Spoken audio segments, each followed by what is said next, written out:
Eu cumprimento os amados irmãos com a paz do Senhor Jesus. Nós estamos mais uma vez em mais uma lição da Escola Bíblica Dominical. Estamos estudando esse trimestre sobre a supremacia das Escrituras. Na verdade, um verdadeiro curso, de bibliologia. E nós já estudamos a lição número 1 sobre a autoridade da Bíblia, a lição número 2 sobre a inspiração divina da Bíblia. Semana passada estudamos sobre a inerrância da Bíblia. Nós aprendemos que a Bíblia não contém erros. A Bíblia ela é perfeita em toda a sua mensagem. Se há alguns erros, são erros de grafia, erros de impressão, erros relacionados ao homem, mas não a Deus e à mensagem da essência da Bíblia Sagrada. E hoje nós estamos estudando, ou vamos estudar desse domingo, a lição número 4, sobre a estrutura da Bíblia. É uma lição muito técnica, é uma lição que a gente entende que não é muito animadora para se ministrar, porque trata-se de uma lição muito técnica, muito teórica, com informações muito técnicas, sendo até mesmo meio complicado para se extrair lições ou aplicações práticas da mesma. Mas é uma lição importante porque a lição número 4, que vai falar sobre a estrutura da Bíblia, ela é importante porque ela vai ajudar o aluno e a todos nós a manejarmos melhor a Bíblia Sagrada. Então a estrutura da Bíblia é uma matéria, uma disciplina que vai nos ajudar a manusearmos com mais perfeição a Bíblia Sagrada e buscarmos entendê-la e estudá-la de uma maneira mais organizada. O texto áureo dessa lição diz assim: E disse-lhes, são estas as palavras que vos disse, estando ainda convosco. Convinha que se cumprisse tudo o que de mim estava escrito na lei de Moisés e nos profetas e nos salmos. Lucas 24, verso 44. Verdade prática diz assim: a Bíblia se divide em Antigo e Novo Testamento, totalizando 66 livros, divinamente inspirados. Toda ela é nossa única regra de fé e prática. A nossa leitura bíblica em classe ela está registrada em Lucas capítulo 24, versículo 44 ao 49. Como sempre, para ganharmos tempo, nós não iremos fazer essa leitura, mas é necessário que o professor faça a leitura para ele se contextualizar da lição. Mas bem, vamos então à nossa lição número 4, a estrutura da Bíblia Sagrada. Por que é importante estudar este assunto, apesar de ser um assunto tão técnico? Exatamente porque, por meio da estrutura da Bíblia, é que nós vamos conseguir estudá-la de uma maneira mais bem organizada. Então, o que nós veremos nessa lição sobre a estrutura da Bíblia? Veremos como a Bíblia ela é organizada, ou seja, dentro da estrutura da Bíblia. Nós veremos sobre a organização da Bíblia. Nós veremos sobre a divisão da Bíblia. A Bíblia é dividida em duas partes. Nós veremos ainda sobre a classificação dos livros da Bíblia. Veremos ainda sobre a canonicidade dos livros, ou seja, o reconhecimento dos livros inspirados por Deus.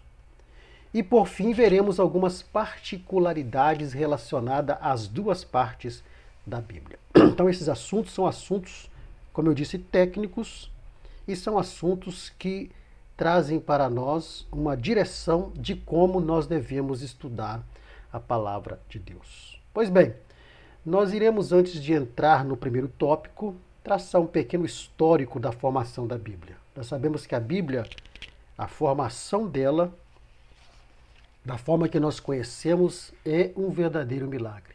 Porque a Bíblia ela foi escrita no período de 1600 anos, aproximadamente, por mais de 40 escritores espalhados pelo mundo, em lugares diferentes, vivendo em épocas diferentes, com culturas diferentes. Então, a união desses livros todos num só livro, formando a Bíblia Sagrada, é um verdadeiro milagre. Então nós vimos nas lições passadas que a Bíblia ela é inspirada por Deus. Então a primeira coisa que nós temos que entender é que essa organização da Bíblia, ela não é na ordem cronológica. Se fosse na ordem cronológica, as epístolas, no caso do Novo Testamento, as epístolas teriam que vir primeiro, porque elas foram escritas primeiro do que os evangelhos. No entanto, os evangelhos vêm primeiro que as epístolas. Então, essa organização não foi feita de maneira seguindo a ordem cronológica. O único livro no Novo Testamento que está na ordem cronológica correta é o livro de Apocalipse, porque ele foi o último livro a ser escrito. Então, colocou-se os evangelhos primeiro. Só que essa organização, apesar de não estar na ordem cronológica, não significa também que ela foi feita aleatoriamente ou de qualquer maneira. Não. Por que os evangelhos, apesar de terem sido escritos depois das epístolas, vêm primeiro que as epístolas? Exatamente porque os evangelhos, ele faz a transição entre a antiga aliança e a nova aliança.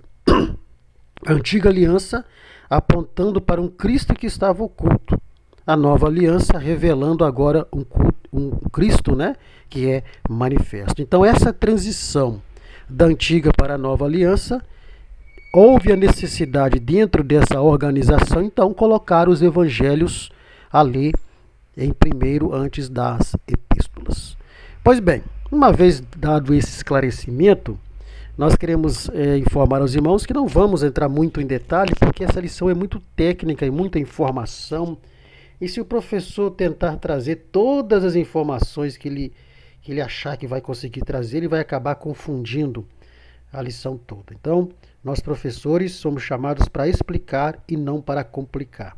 Então a gente procura fazer a ministração dentro de uma simplificação do conteúdo, de forma que entendamos de uma forma mais objetiva aquilo que a lição propõe, sem necessariamente entrarmos em muitos detalhes, porque não há como entrar em muitos detalhes, o tempo não permite, e às vezes esses muitos detalhes podem mais complicar do que explicar. Então vamos ao nosso primeiro tópico sobre a organização da Bíblia. Como que a Bíblia é organizada? Bom, a primeira coisa que nós precisamos entender qual que é a definição etimológica do termo Bíblia. E nós não vamos aqui bater muito na tecla nessa questão, mesmo porque essa definição detalhada está na lição. Mas a Bíblia Sagrada, o termo Bíblia vem do grego biblos, que significa livros, rolos, pergaminho ou papiro, enfim. E o plural de biblos em grego era ta Bíblia, que significa o quê? Literalmente os livros. Então, o termo Bíblia significa nada mais, nada menos do que uma coleção ou compilação dos livros sagrados. Biblos se referindo a um livro, a um rolo, e a Bíblia, o termo Bíblia, se referindo exatamente à coleção desses livros. Então, sem entrarmos em detalhes sobre a definição etimológica, porque você tem isso na lição, vamos trazer uma definição mais prática do termo Bíblia. Então, uma definição mais prática do termo Bíblia é exatamente o quê? Uma coleção de pequenos livros. Então, Bíblia é uma palavra de origem grega, que é uma definição prática que estamos trazendo. É uma palavra de origem grega que significa que significa biblioteca ou conjunto de livros, de pequenos livros. Ou seja, são vários biblos, vários rolos, né, que são livros que vão formar um único livro cujo nome será conhecido por Bíblia. A expressão Bíblia, que é exatamente o plural de biblos, né, vai ser usada muitos anos depois ainda. Não foi usada, né, de imediato, mas vai ser usada muitos anos depois. Então, uma definição prática: Bíblia, coleção de pequenos livros. Isto porque os livros da Bíblia são pequenos. E eles formam um só volume, porém perfeitamente harmônicos entre si. Então a Bíblia, de um modo bem simples para o aluno entender, é uma coleção de pequenos livros sagrados. Por isso o termo Bíblia Sagrada. Porque o termo Bíblia sozinho é um conjunto de pequenos livros, mas pode ser relacionado a um tema. Por exemplo, existe um livro na disciplina secular chamado Marketing, que é conhecido como a Bíblia do Marketing. Ou seja, uma coleção de pequenos livros do marketing. Por isso que a Bíblia Sagrada ela tem que ser expressa dessa forma. Por quê? Porque a Bíblia Sagrada se trata de um conjunto de pequenos livros sagrados e perfeitamente harmônicos entre si. Nós vimos em lições passadas que a Bíblia ela tem uma perfeita harmonia, né, entre todos os seus livros. Pois bem, nós já vimos então essa definição etimológica e essa definição prática do que vem a ser o termo Bíblia. Agora, e sobre a canonicidade da Bíblia, o cânon da Bíblia? Vamos entender o cânon. O cânon da Bíblia, resumindo de modo bem prático, tem a ver com o reconhecimento dos livros inspirados por Deus da Bíblia. Então, a palavra cânon, no seu significado original, se refere a uma vara, a uma régua de medição. Na verdade, a palavra cânon tem a ver com cana. E como a cana era usada para fazer medição, trouxe um novo significado para esse termo, que é exatamente uma vara ou uma régua de medição. Então, o que nós podemos entender mais ainda sobre isso é que, uma vez que cânon, né, significa uma vara, uma régua de medição, para a teologia esse vocábulo ele é empregado então a partir desse entendimento de ser uma vara, uma régua de medição, ele é empregado como uma norma de avaliação para identificar os livros sagrados. Ou seja, quando se fala em cânon, está falando numa norma de avaliação que vai identificar e reconhecer os livros sagrados inspirados por Deus. Então nós podemos entender dessa forma que a teologia vai classificar ou definir o cânon. Então, quando se fala em cânon da Bíblia, eu estou falando do reconhecimento dos livros sagrados inspirados por Deus ali da Bíblia Sagrada. Então, esse conceito literal, de cânon proporcionou a base para o uso estendido posteriormente da palavra cânon, cujo significado é padrão, norma. Então, resumindo, existia um padrão, existia uma norma pelas quais os livros da Bíblia eles eram analisados para que fosse reconhecido a sua inspiração divina, ou seja, a inspiração divina desses livros.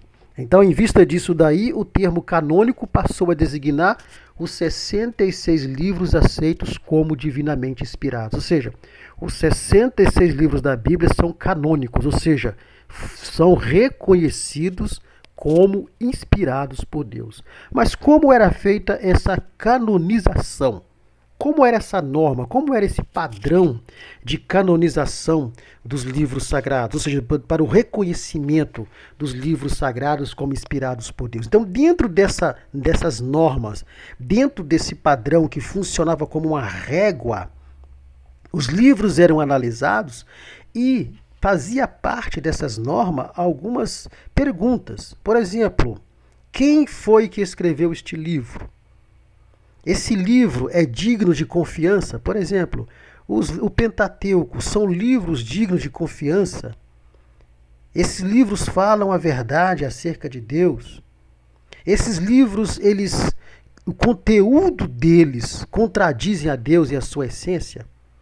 Então é só um exemplo prático para você entender como eram essas normas e esses padrões, de medida que eles usavam para identificar se um livro ele era inspirado por Deus ou não.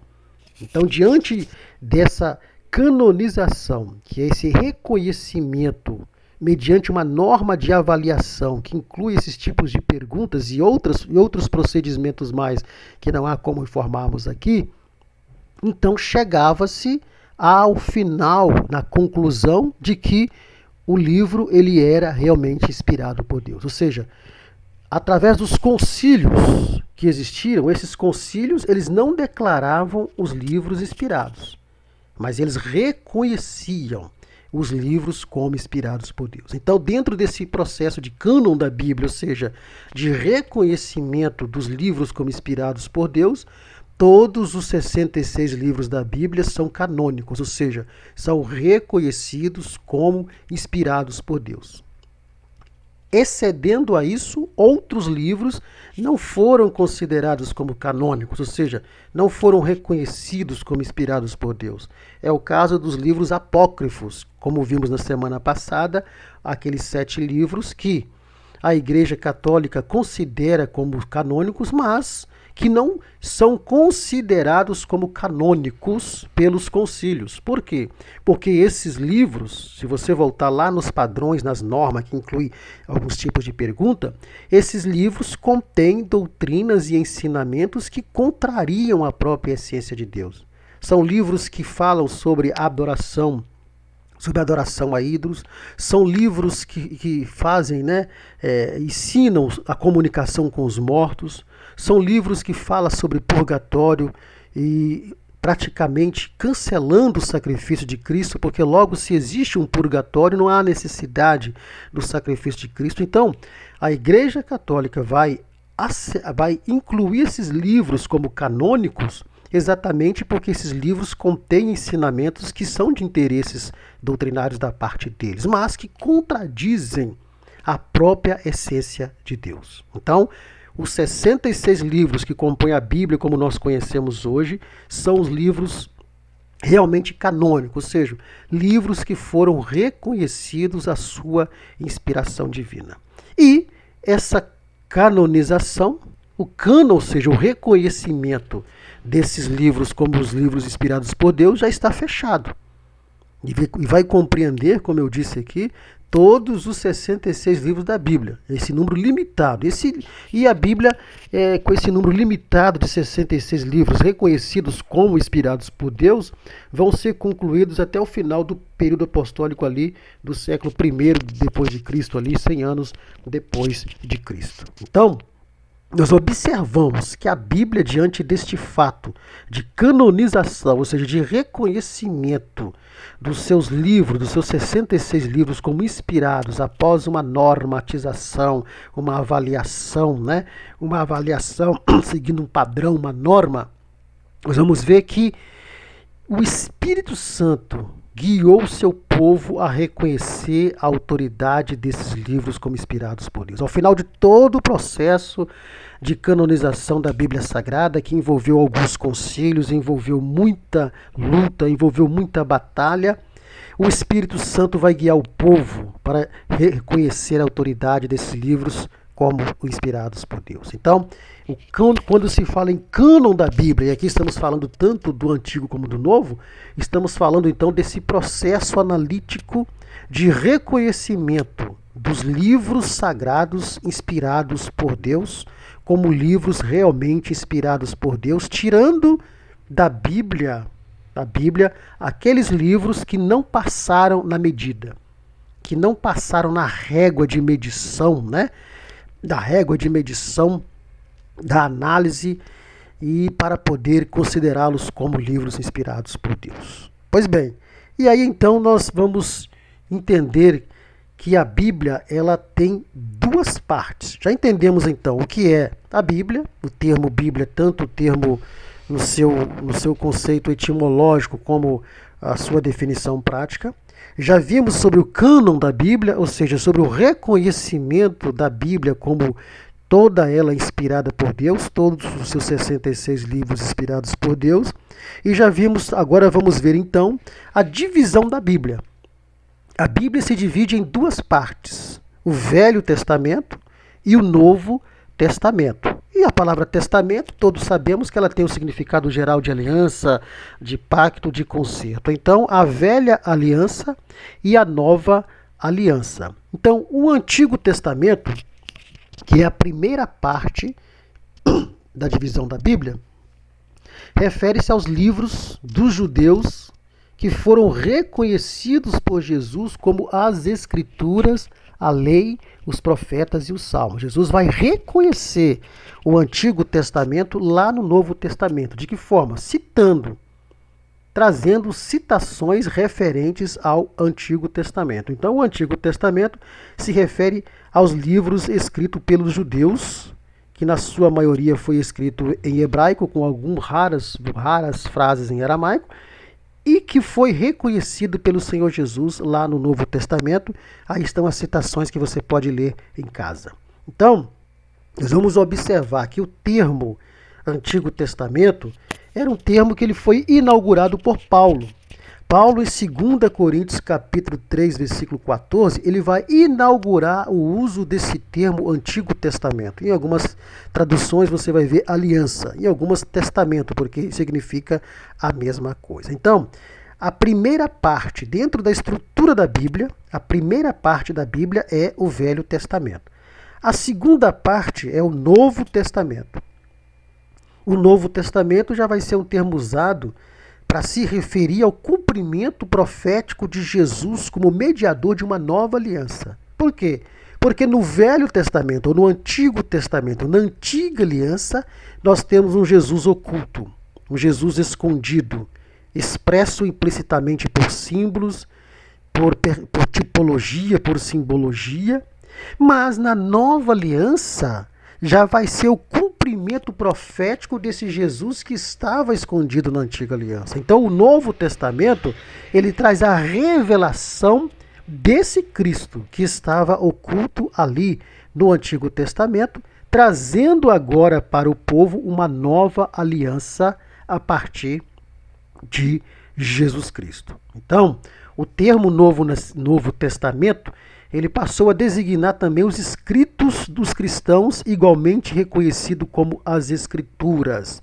Quando você vai em algumas citações, como 2 Pedro e outras mais, você vai ver lá a expressão as Escrituras. Essas Escrituras se referem, evidentemente, ao Antigo Testamento. Pois bem, e finalizando esse tópico, então, uma vez que nós já vimos a definição etimológica do termo Bíblia, bem como a definição prática, já vimos sobre o cânon da Bíblia, que é o processo do reconhecimento dos livros sagrados como inspirados por Deus, todos os 66 livros. E já vimos aqui as duas partes que a Bíblia se divide, em Antigo Testamento e Novo Testamento. E existem algumas particularidades da Bíblia que são interessantes. Aqui eu coloquei apenas uma. É que a Bíblia, ela não era dividida em capítulos e versículos. Isso só vai acontecer muitos anos depois, ou seja, a Bíblia, ela era, digamos assim, vários livros, né, com a coleção de livros, mas que não tinha capítulos, não tinha versículos. Imagine como seria estudarmos a Bíblia hoje se nós não tivéssemos essa divisão de capítulos e versículos. Mas isso só vai acontecer muitos anos depois de Cristo. Por exemplo, a divisão da Bíblia em capítulos vai acontecer aproximadamente em 1227 depois de Cristo. E a divisão dela em versículos vai acontecer em 1555 depois de Cristo. Então, é uma divisão dentro dessa estrutura que veio muitos anos depois e veio como uma bênção de Deus. Por quê? Porque ambas essas divisões em capítulos e versículos tinham como objetivo facilitar a consulta e as citações bíblicas.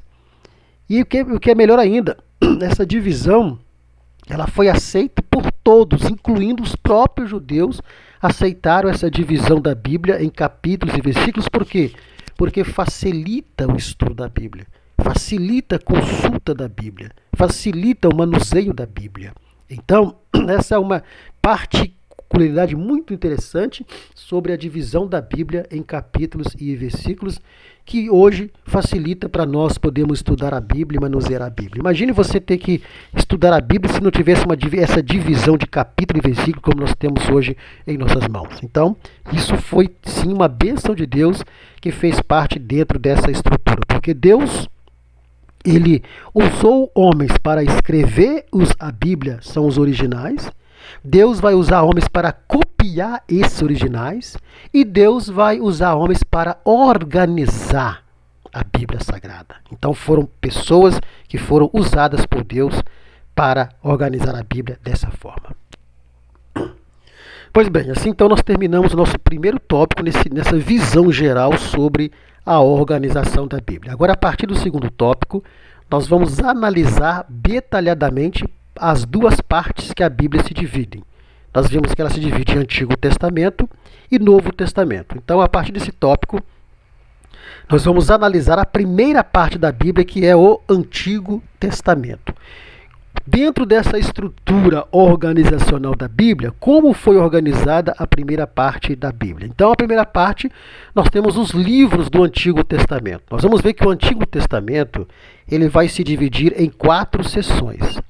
A primeira seção, nós teremos os livros da lei, e todos os livros do Antigo Testamento são 39 livros. Então a quantidade são 39 livros e se classificam em 4 classes ou 4 seções. A primeira seção, os livros da lei, conhecido como Pentateuco, Torá, são os 5 primeiros livros da Bíblia, né? Depois nós temos a segunda seção, que é os livros históricos, que é formado por 12 livros. Não vamos colocar todos aqui, que não há necessidade, mas vai de Josué até Esther. Esses são os livros da seção livros históricos. Depois nós temos a terceira seção, que são os livros poéticos, que é formado por 5 livros, que vai de Jó até Cantares de Salomão.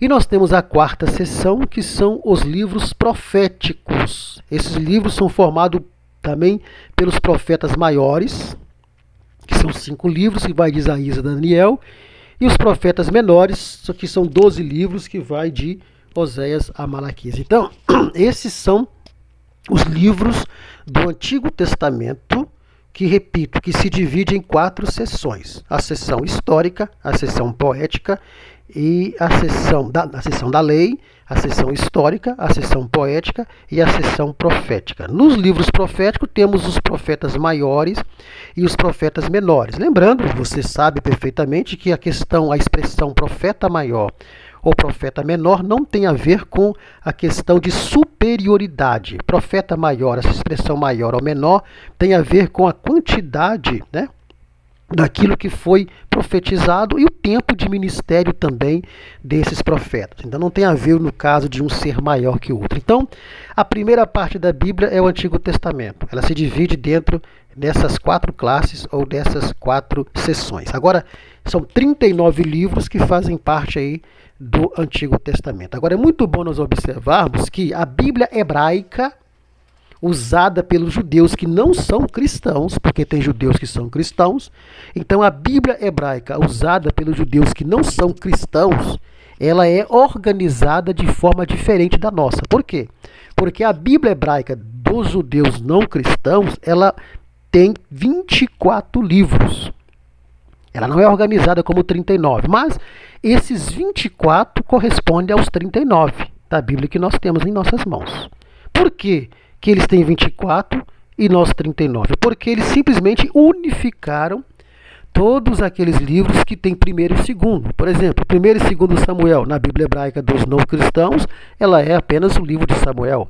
Primeiro e segundo Reis é Reis. Primeiro e segundo Crônicas é Crônicas, e assim sucessivamente. Por esse motivo, então, a Bíblia hebraica dos não cristãos vai dar um total de 24 livros, mas que corresponde aos mesmos 39 livros aqui, porque na estrutura da Bíblia cristã, ela vem com os livros definidos primeiro e segundo, não unifica esses livros. Então, é o único momento em que a matemática 24 é igual a 39. Pois bem. E sobre a canonicidade do Antigo Testamento? Já vimos que o Antigo Testamento ele foi dividido em 4 seções. E como foi o processo de canonicidade, ou seja, do reconhecimento desses 39 livros como livros inspirados por Deus? Olha, nós sabemos perfeitamente que a canonicidade do Antigo Testamento é irrefutável. Quando a gente fala canonicidade, a gente está dizendo o reconhecimento dos livros como inspirados por Deus. Então, Isso é irrefutável. Por quê? Porque o mesmo passou por alguns fatores basilares na avaliação de um livro para ser considerado canônico ou não. Ou seja, para que um livro fosse considerado canônico e não, ele passava por um processo analítico. Falamos sobre isso lá atrás. E dentro desse processo analítico tem alguns fatores basilares para a avaliação desse livro e confirmá-lo, não declará-lo, como eu disse. Porque nenhum concílio teve autoridade para declarar um livro como inspirado. Porque quem declarou isso é o próprio Deus. Então, apenas confirmavam se era inspirado ou não. Então, existem alguns fatores basilares na avaliação de um livro para ser considerado canônico ou não, reconhecido como inspirado por Deus ou não. Quais são esses fatores? Primeiro, a inspiração divina. A inspiração divina é aquilo que atesta se o livro ele é inspirado pelo Espírito Santo. Nós citamos lá atrás um exemplo de uma forma, né, uma norma, uma regra, critérios de como isso era feito. Então a inspiração divina é aquilo que vai atestar se o livro ele é inspirado pelo Espírito Santo ou não. Segundo, o reconhecimento do povo de Deus. Esse reconhecimento do povo de Deus do Antigo Testamento como canônico, ou seja, como livro inspirado, atesta se o livro era aceito como autêntico por seus primeiros leitores. Aí tem umas citações ali, o povo aceitando aquilo que Moisés estava dizendo, que Deus havia falado e que Moisés havia escrito. Então, essa aceitação, esse reconhecimento desses primeiros leitores da palavra de Deus, atestam essa canonicidade do Antigo Testamento.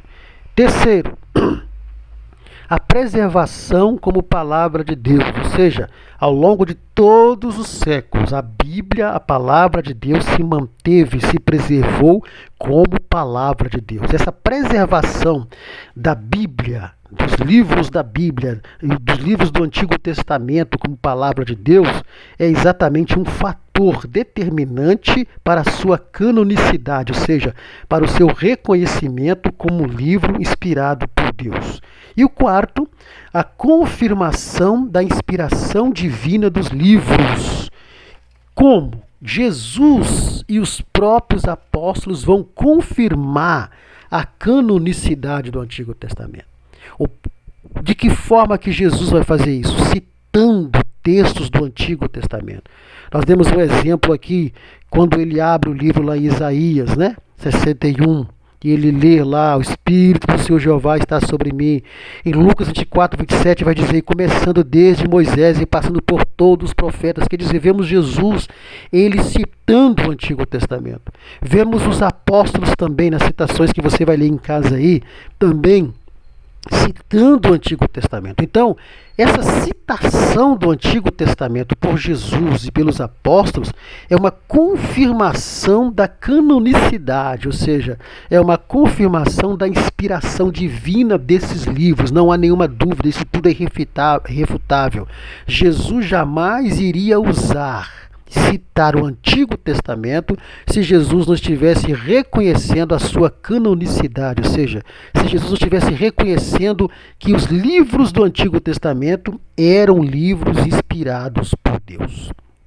E aqui nós temos que entender uma coisa muito importante, é que o Antigo Testamento faz parte da Bíblia hebraica dos não cristãos, mas a Bíblia hebraica daquele que não é cristão, não tem o Novo Testamento. E por que a Bíblia hebraica daqueles que não são cristãos não tem o Novo Testamento? Porque eles não creem em Jesus como Messias.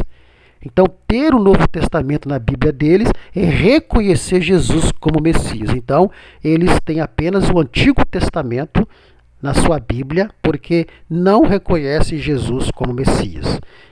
O Antigo Testamento dos hebreus, eles chamam o Antigo Testamento de Tanakh, Tanakh, isso mesmo, Tanakh, que são o que? Livros sagrados, mas apenas os livros sagrados do Antigo Testamento. A Bíblia hebraica, ela não tem o Novo Testamento. Pois bem, esses são os quatro, São os quatro fatores bases para a canonicidade do Antigo Testamento, provando que todos os seus 39 livros, na Bíblia cristã e os 24 na Bíblia hebraica, que corresponde aos 39 da Bíblia cristã, são livros verdadeiramente inspirados por Deus.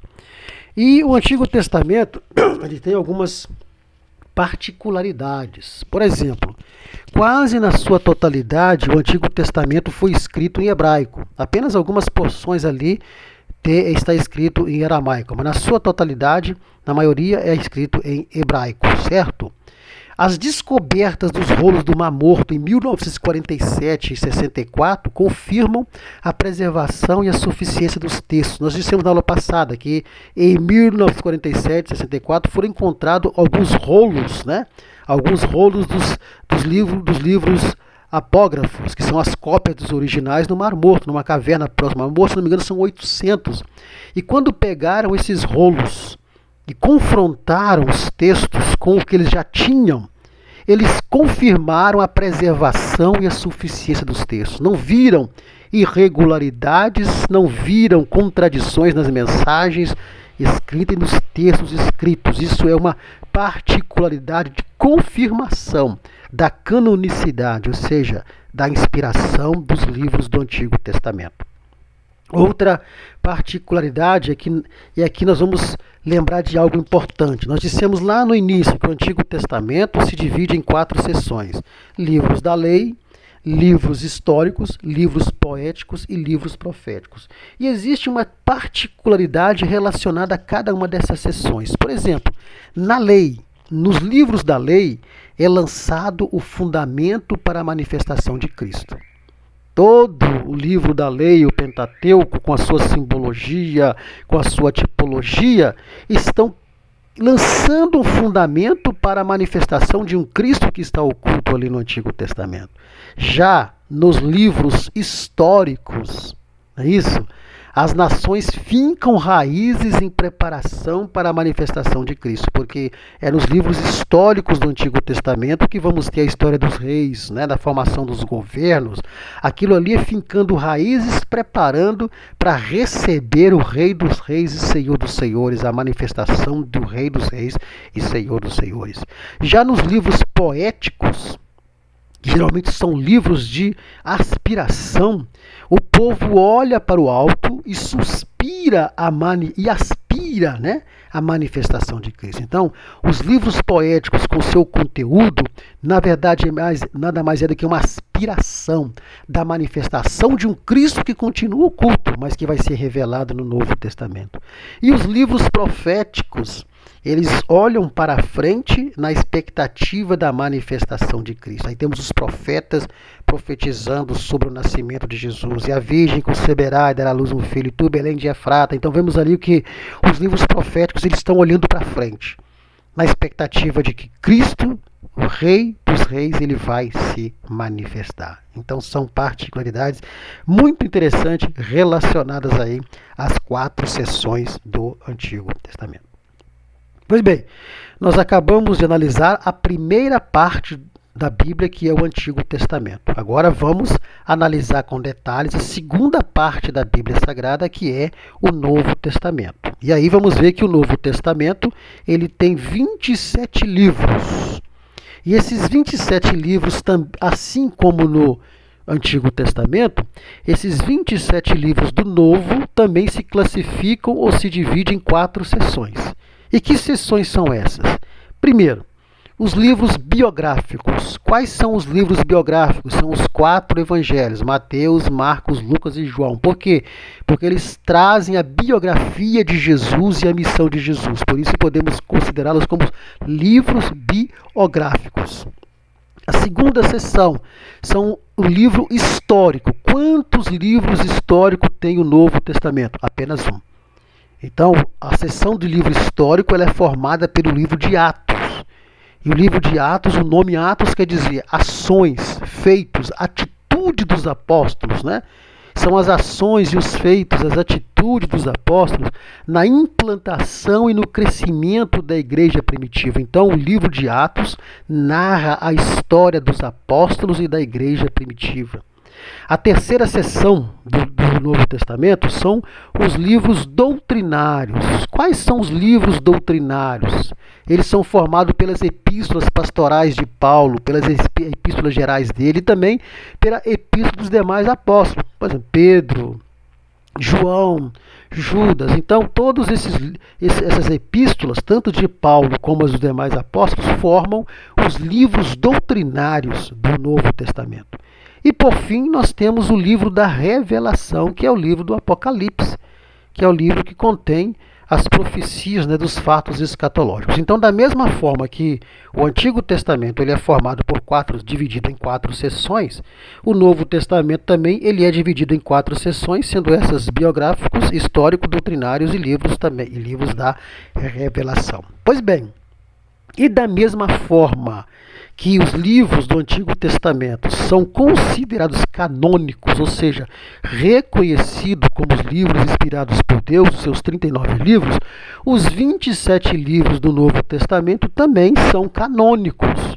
Então, como foi o processo de canonicidade do Novo Testamento? Ou seja, do reconhecimento dos 27 livros do Novo Testamento como livros inspirados por Deus. Segue os mesmos critérios de avaliação do Antigo Testamento, do cânon do Antigo Testamento. Então, vimos lá que se usava dentro desse processo, dessa avaliação, a inspiração divina, o reconhecimento, a preservação dos livros como palavra de Deus, a preservação da palavra de Deus. Vimos lá as perguntas que eram feitas dentro, né, do processo analítico. Então, o mesmo critério para a canonização, para a canonicidade do Novo Testamento, é o mesmo do Antigo Testamento, é o mesmo processo também para o Novo Testamento. Então, quando se fala em cânon, canonicidade, estamos falando de reconhecimento dos livros como inspirados por Deus. Então, nós vamos observar que ainda para reforçar essa canonicidade do Novo Testamento, nós vamos ver que um dos testes principais é a autoridade apostólica e profética dos livros. Porque os livros foram escritos pelos apóstolos e também vamos ver que os escritos que chegavam às igrejas, eles eram lidos nas igrejas, eram difundidos, eram colecionados e eram até citados como parte do cânon das Escrituras. Se você ler os textos aqui, você vai ver Paulo falando sobre essas suas epístolas que deveriam ser lidas nas igrejas. Então nós temos esse ato da leitura desses livros, né, quando chegavam para a igreja, para que fossem lidos nas igrejas, nos cultos, é exatamente uma confirmação dessa canonicidade, é exatamente uma confirmação, é o reconhecimento de que esses livros, dessas epístolas, foram também inspiradas pelo Espírito Santo, inspiradas por Deus. Então, da mesma forma do Antigo, a canonicidade, ou seja, o reconhecimento da inspiração dos 27 livros do Novo Testamento também são irrefutáveis e também são incontestáveis. Agora, algumas particularidades do Novo Testamento é que, primeiro, o cânon do Novo Testamento, ou seja, o reconhecimento do Novo Testamento como livro inspirado, aconteceu oficialmente no Concílio de Cartagena em 397 depois de Cristo. Então, em 397 depois de Cristo, teve ali o Concílio de Cartago. E nesse concílio foi oficializado, não foi declarado, lembre-se, não, concílio nenhum declarou a Bíblia como inspirada. Os concílios, eles reconheciam a Bíblia como inspirada. Então, nesse concílio aqui de Cartago, em Cartagena, eles reconheceram o Novo Testamento como uma escritura sagrada e inspirada por Deus. E a partir então desse concílio, eles vão decretar que nada devia ser lido na igreja com o nome de Novo Testamento, a não ser os 27 livros que foram canonizados, ou seja, os 27 livros reconhecidos como inspirados por Deus. Resumindo isso aqui, olha, se alguém for ler algum livro do Novo Testamento, só pode ser lido esses 27 livros que foram reconhecidos como inspirados por Deus. Então esse concílio de Cartagena vai decretar isso em relação ao uso do Novo Testamento nas igrejas. E vamos ver outra particularidade também, é que todos os 27 livros, eles foram escritos no grego koiné, que é um dialeto comum presente por toda a cultura de fala grega. Então nós temos aqui essa segunda parte da Bíblia, que é o Novo Testamento. Todos os 66 livros da Bíblia, depois de muitos concílios, de muitos processos analíticos, usando as normas de medida, de retidão, de análise, conforme dissemos aqui, para o reconhecimento dos livros que seriam reconhecidos como inspirados por Deus ou não. E ao longo desse processo, houve uma rejeição em relação ao reconhecimento da inspiração de alguns livros. Por exemplo, o livro de Cantar de Salomão. Houve uma resistência por parte de alguns para reconhecer esse livro como inspirado por Deus devido ao seu conteúdo, porque identificaram no livro algo que estava relacionado muito à sensualidade, mas chegaram à conclusão que tudo aquilo ali era Deus falando da sua relação com o seu povo, da sua intimidade com o seu povo. Outro livro que teve uma certa rejeição para ser reconhecido a sua inspiração divina também é o livro de Esther. Por quê? Porque o livro de Esther você não acha a palavra Deus. Então alguém disse, olha, esse livro não pode ser inspirado porque não tem o nome Deus nele. Mas quando você vai estudar o livro profundamente, isso foi feito, eles descobriram que apesar de não ter o termo Deus no livro, você vê a ação de Deus no livro. Você vê Deus operando na vida da rainha Esther, na vida do seu povo. Então, não é preciso ter o nome Deus no livro para poder dizer que ele é inspirado por Deus ou não. Por quê? Porque vemos ali a ação de Deus naquele livro. Então o livro, depois de muita análise, ele foi reconhecido como inspirado por Deus dentro daqueles critérios que nós vimos lá atrás das interrogações e das perguntas. Em se tratando do Novo Testamento, alguns livros também teve uma rejeição para ser reconhecida a sua inspiração divina. É o caso do livro de Hebreus. Por quê?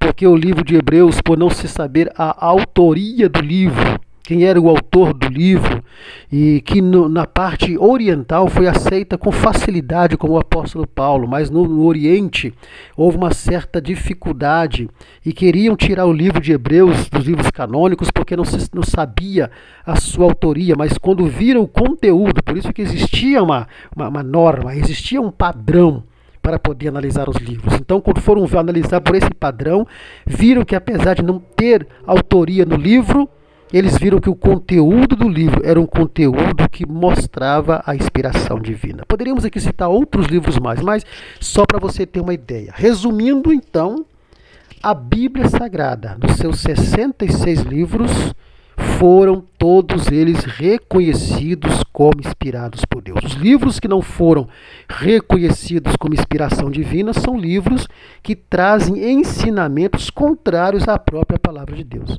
São livros que trazem ensinamentos contrários à essência do caráter de Deus. Então, esses livros jamais poderiam ser considerados como livros inspirados por Deus. E não são apenas os 7 que nós colocamos aqui. Tem outros livros mais que têm o seu valor histórico, mas que não têm o valor como inspirados por Deus devido ao seu conteúdo e aos seus ensinos que contrariam a própria palavra de Deus.